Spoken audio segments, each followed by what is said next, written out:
Bienvenida, bienvenido a esta nueva exploración en profundidad. Hoy nos vamos muy atrás en el tiempo. Nos sumergimos en el periodo Jurásico. Una época, bueno, mítica, ¿no? Llena de imágenes de gigantes, paisajes perdidos. Abarca desde hace unos 201 hasta 143 millones de años. Para guiarnos vamos a usar un compendio muy completo de Wikipedia, extrayendo las claves. Y nuestra misión hoy, no es solo hablar de los dinosaurios enormes, que también, ¿eh? Queremos entender cómo era de verdad ese mundo, imaginarlo. Un supercontinente que se parte, un clima radicalmente distinto y una vida que explota y redibuja el planeta. Partimos de ahí, Pangea rompiéndose, un calorazo global y sin hielo en los polos, nada de hielo. Muy bien, pues vamos a ello. Empecemos por lo básico, el nombre, Jurásico. Suena potente. ¿De dónde sale? Pues sí, suena importante, y el origen es puramente geográfico. Viene de las montañas del Jura, están en la frontera entre Francia y Suiza. Fue Alexander von Humboldt, el gran naturalista alemán, quien en 1799 se fijó en unas rocas calizas muy especiales de allí. Las llamó Jura-Kalkstein. Pero, ojo, quien le puso el nombre oficial, digamos, fue un francés, Alexander Brongniart. En 1829 habló de terrains jurassiques, terrenos jurásicos, para esa secuencia de rocas. Entendido. Jurásico. Vale. ¿Y dónde encaja exactamente en la escala del tiempo geológico, ese calendario inmenso de la Tierra? Pues mira, es el segundo periodo de la era mesozoica, la que a veces llamamos era de los reptiles, o más popularmente, claro, la era de los dinosaurios. Y si miras el eón fanerozoico entero, o sea, desde que hay vida compleja visible, el Jurásico es el octavo periodo. Empieza justo después del Triásico, hace unos 201,4 millones de años, y termina donde empieza el Cretácico, hace unos 143,1 millones de años. Has mencionado el final del Triásico, el principio del Jurásico. ¿Cómo se marca? ¿Hubo algo espectacular? Espectacular y catastrófico. El inicio del Jurásico lo marca una de las grandes extinciones masivas de la historia, la del Triásico-Jurásico. Se cree que estuvo ligada a unas erupciones volcánicas, inimaginables hoy día. La provincia magmática del Atlántico, la CAMP. Camp. Magmatic Province. Imagina, una zona gigantesca, que hoy serían trozos de varios continentes, vomitando lava y gases durante miles, quizás cientos de miles de años. El cambio climático tuvo que ser brutal. Y claro, eso barrió a muchos grupos y, digamos, preparó el escenario para el gran auge de los dinosaurios. Menuda forma de empezar una era, vaya. Y dentro del Jurásico, pasaron más cosas así, eventos clave. Sí, hubo más momentos críticos. Uno muy importante fue el evento anóxico oceánico del Toarciense. Eso fue hace unos 183 millones de años. Básicamente, grandes zonas del océano se quedaron sin oxígeno, anóxicas, inhabitables para un montón de vida marina. Y esto también se relaciona con acidificación, calentamiento y probablemente con otra tanda de megarupciones, esta vez en la zona de Karú-Ferrar, en lo que era Gondwana, el supercontinente del sur. O sea que el principio está marcado a fuego, literalmente. Pero ¿y el final? ¿Cómo sabemos dónde acaba el Jurásico y empieza el Cretácico? ¿Hay otra catástrofe? Pues aquí viene lo curioso. A diferencia de otros límites, la frontera entre el Jurásico y el Cretácico no está clara. No hay una marca global, un evento único y definido que todo el mundo acepte. No tiene un clavo dorado, un GSSP, que es como llamamos a esas secciones de referencia mundiales. Un clavo dorado. Sí, GG, Global Boundary Stratotype Section and Point. Es un punto físico en una secuencia de rocas que marca el inicio de una división geológica. Pues el límite Jurásico-Cretácico es el único entre periodos que todavía no tiene ese GSSP formalmente definido. Anda. O sea que sabemos un montón del Jurásico, pero no sabemos exactamente dónde poner la última página. Qué curioso. Bueno, hablemos de cómo era el planeta. Mencionaste que Pangea se estaba rompiendo. ¿Cómo fue eso? Pues sí, a principios del Jurásico, ese enorme supercontinente ya no aguantaba más. Empezó a fracturarse en serio. Se dividió en dos grandes bloques. La Eurasia al norte. Que sería Norteamérica, Europa, Asia. Más o menos, sí. Y Gondwana al sur.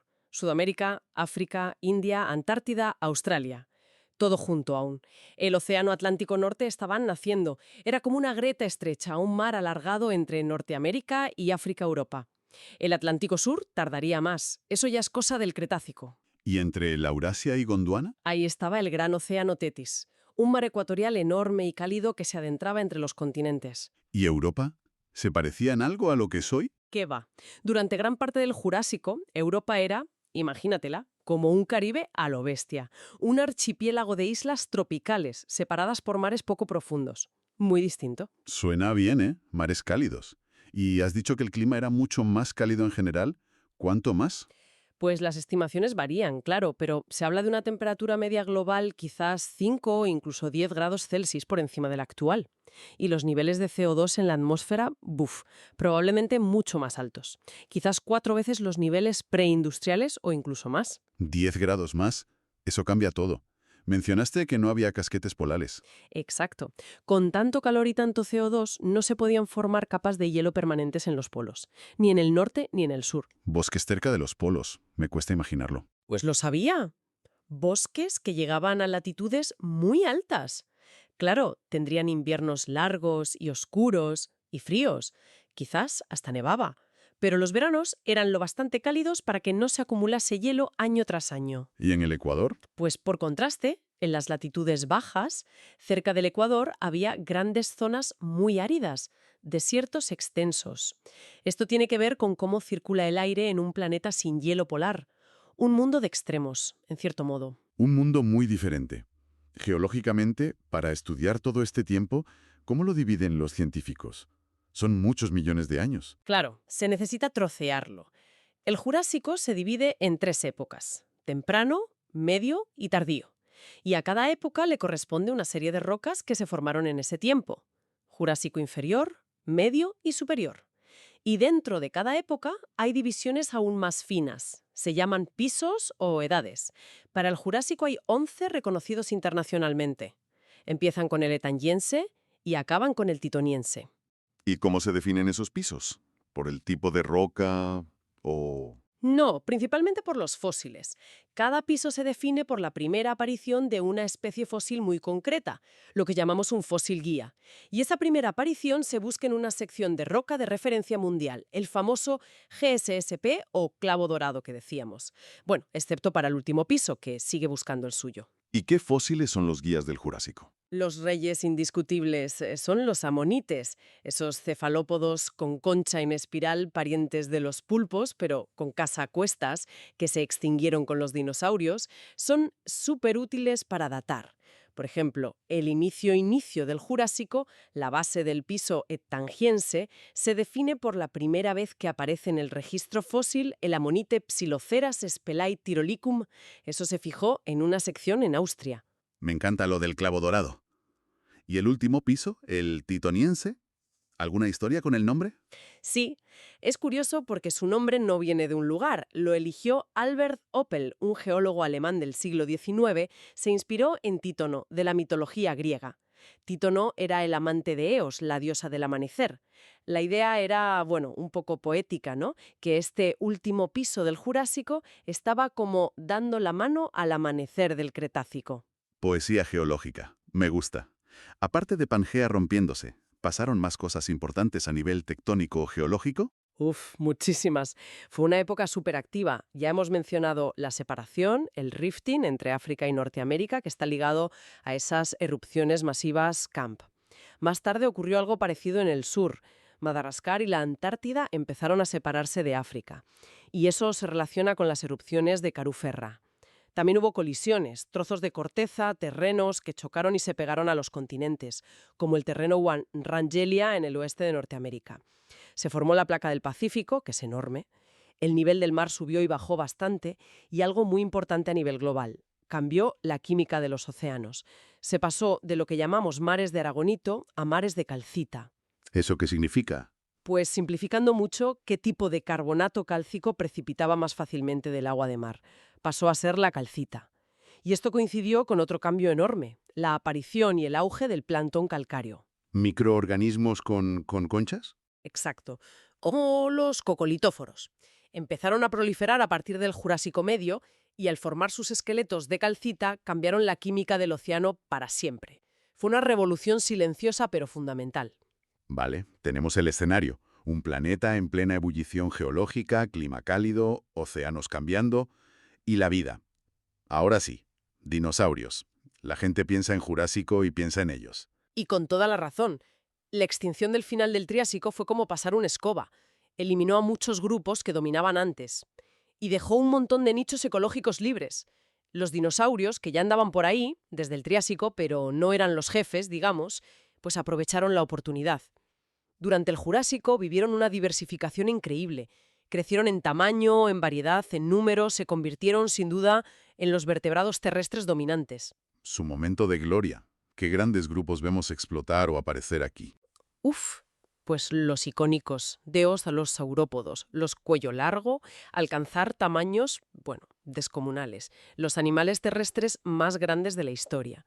Surgen grandes carnívoros como los alosauroides, aparecen los estegosaurios con sus placas y su tagomáiser en la cola. El Tagomáiser, buen nombre. Sí, jeje. Y algo crucial, en el Jurásico tardío encontramos las primeras aves, bueno, los primeros avianos, que es el grupo que incluye a las aves modernas y sus ancestros directos. El famoso Archaeopteryx de Alemania es de esta época, con sus plumas, pero todavía con garras en las alas, dientes, una mezcla fascinante. Impresionante. ¿Y qué pasó con los reptiles que les hacían la competencia en el Triásico? Esos otros arcosaurios. Pues la mayoría de los grandes arcosaurios, que no eran dinosaurios, los que llamamos pseudosuquios, parientes lejanos de los cocodrilos, se extinguieron en la crisis del Triásico-Jurásico. Solo sobrevivió un linaje principal, los crocodilomorfa, los ancestros de los cocodrilos y caimanes. Ah, o sea que los cocodrilos sí pasaron. Sí, y no solo pasaron, es que se diversificaron un montón. Hubo formas terrestres correteando por ahí y un grupo alucinante, los Thalatosuchia, que se fueron al mar.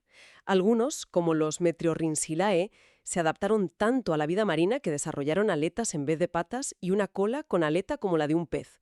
Eran como delfines con coraza de cocodrilo. ¡Qué barbaridad! Cocodrilos delfín. Más o menos, sí. Y también aparecen los Neosuchia, que es el grupo que ya incluye a los ancestros directos de los cocodrilos de agua dulce que conocemos hoy. El Jurásico no para de sorprender. ¿Y en el mar? Aparte de estos cocodrilos raros. Los mares jurásicos eran el reino de otros reptiles imponentes. Los ictiosaurios, con esa forma de pez o delfín, eran muy comunes, aunque sus tipos fueron cambiando a lo largo del periodo. Y los plesiosaurios, esos sí que eran diversos. Estaban los clásicos de cuello larguísimo y cabeza pequeña, tipo monstruo del lago Ness. El Nessie Jurásico. Algo así, jeje. Pero también estaban sus primos, los pliosaurios. Esos eran todo lo contrario, cuello corto y una cabeza enorme, llena de dientes, como el Pliosaurus. Eran los superdepredadores marinos, bichos gigantescos. ¡Qué miedo! ¿Y en el aire? El hielo era de los telosaurios. Totalmente. Había mucha variedad, algunos con colas largas y membranas entre los dedos, como los ranforrincoideos, otros más pequeños, quizá insectívoros, con cabezas cortas, como los anurognátidos. Y hacia el final del Jurásico aparecen los pterodactiloidea. Esos ya suenan más. Sí, son los más modernos, digamos, con colas cortas, adaptaciones más avanzadas para volar. Incluían formas muy curiosas como Ctenochasma, que tenía cientos de dientes finísimos y parece que filtraba plancton o pequeños animales del agua, como un flamenco o una ballena. Un pterosaurio filtrador, alucinante. Oye, y no todo eran dinosaurios y estos grandes reptiles, ¿no? ¿Qué hay de los lagartos, serpientes, tortugas? También estaban evolucionando mucho. Por ejemplo, los parientes del tuatara de Nueva Zelanda, los rincocefalios. Hoy solo queda esa especie, pero en el Jurásico eran súper diversos y comunes. Había formas acuáticas, herbívoras. Los lagartos y serpientes, los escamados, hacen su primera aparición clara en los fósiles del Jurásico Medio. Aún eran raros, pero ya estaban ahí. Y las tortugas también se diversificaron bastante. Vemos linajes primitivos y también los ancestros de los dos grandes grupos que existen hoy. Las pleurodiras, las que doblan el cuello de lado, y las criptodiras, las que lo meten recto.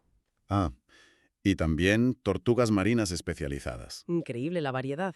Y ahora la pregunta clave para nosotros y nuestros ancestros, los mamíferos.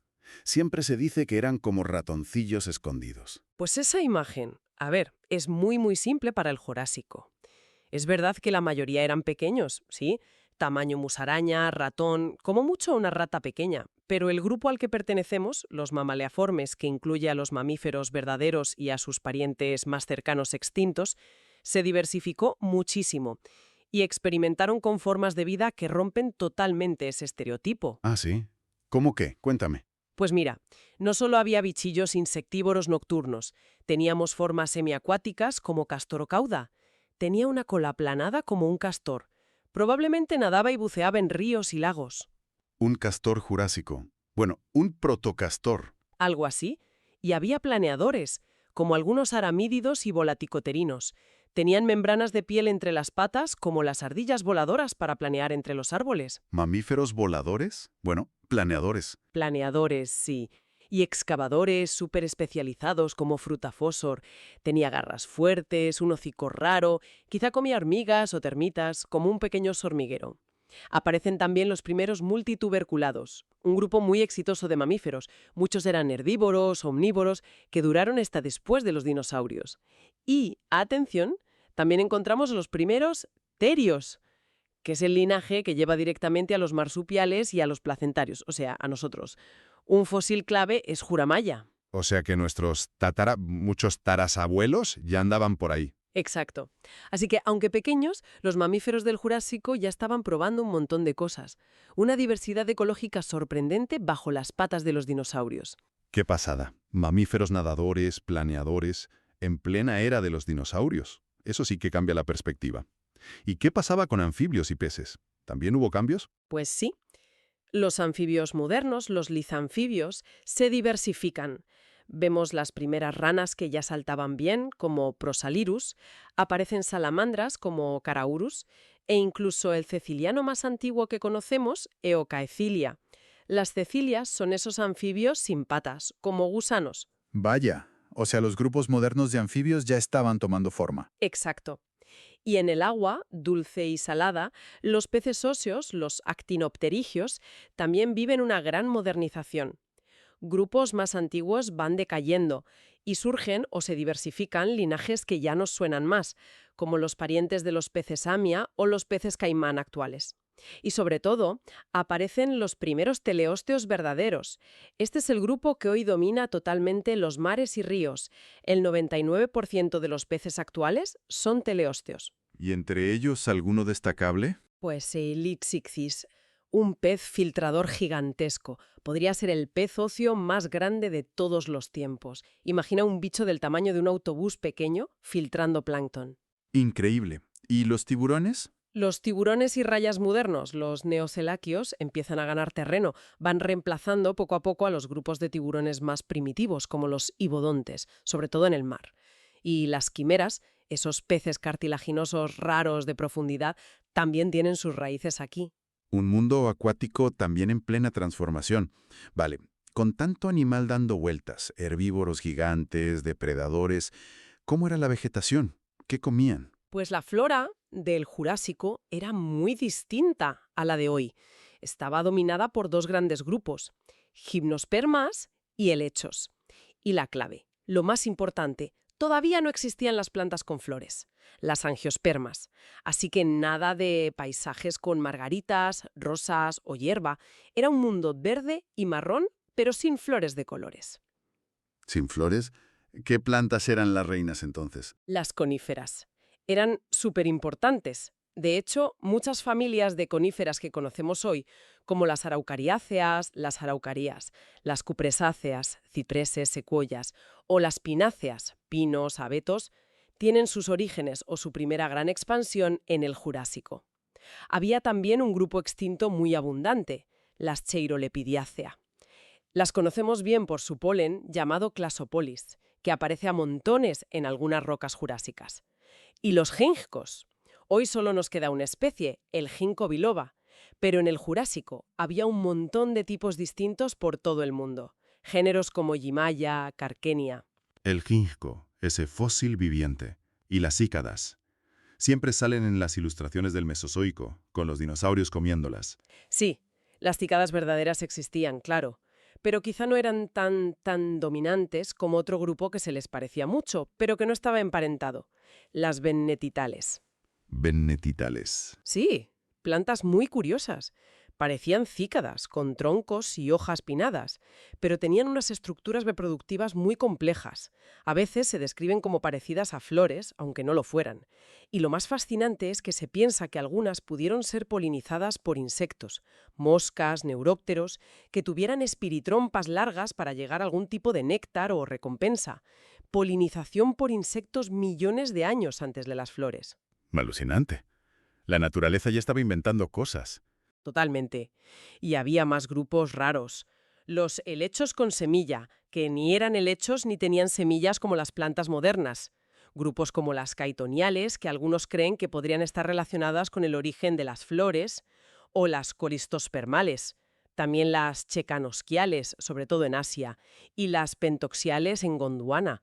Nombres raros, pero eran parte importante del paisaje. Y por supuesto, helechos de verdad. Muchas familias que aún existen, como las Osmundacea, las Matoniacea y los primeros ancestros de los helechos arbóreos gigantes. Y las colas de caballo, Equisetum, muy parecidas a las de ahora. Vale, creo que tenemos una imagen bastante completa. Si tuviéramos que resumir este viaje al Jurásico, ¿cuáles serían las grandes ideas para llevarse a casa? Pues yo diría que el Jurásico fue sobre todo un periodo de transformación profunda y de consolidación de nuevos órdenes biológicos. Vimos la Tierra literalmente partirse, con Pangea dividiéndose, nuevos océanos naciendo. El clima cambió radicalmente a un estado de invernadero muy cálido y la vida respondió a todo eso de maneras espectaculares. La famosa edad de los dinosaurios, pero hemos visto que fue muchísimo más que eso. Exactamente. Los dinosaurios sí alcanzaron el dominio en tierra firme, con esos gigantes que todos conocemos, pero también fue la era de los reptiles marinos dominando los océanos, los pterosaurios adueñándose de los cielos, y de una sorprendente y temprana experimentación por parte de nuestros ancestros mamíferos, de la modernización de peces y anfibios, y todo esto en un mundo vegetal verde, dominado por coníferas, ginkgos, benetitales, pero sin una sola flor. Fue, digamos, la plena consolidación del ecosistema mesozoico. Y dejó un legado que llega hasta hoy. Muchos grupos que aparecieron o se diversificaron entonces siguen aquí. Totalmente. Las coníferas, el ginkgo, los lagartos, ranas, salamandras, tortugas, cocodrilos, los tiburones modernos, nuestro propio linaje de mamíferos téreos, todos hunden sus raíces profundamente en el Jurásico. Fue un periodo fundacional para mucha de la biodiversidad que vemos hoy. Y para terminar, volviendo a esa frontera un poco difusa, esa línea no tan clara entre el Jurásico y el Cretácico. ¿Qué nos dice esa incertidumbre? ¿Qué podemos pensar sobre ello? Pues yo creo que nos recuerda lo increíblemente difícil y a la vez apasionante que es leer la historia profunda del planeta. A veces las señales son brutales, como una gran extinción que deja una marca clara, pero otras veces los cambios son más graduales, o las huellas que dejan en las rocas son más sutiles, más difíciles de interpretar a escala global. Esa frontera indefinida pues nos invita a seguir investigando, ¿no? A buscar nuevas pistas, a refinar cómo leemos ese libro de millones de años escrito en piedra. Y también nos subraya que la historia de la Tierra no siempre avanza a golpe de cataclismos claros. A veces las eras no terminan con un portazo, sino que una puerta se va cerrando lentamente mientras otra empieza a abrirse. Quizás el final del Jurásico fue algo más parecido a eso,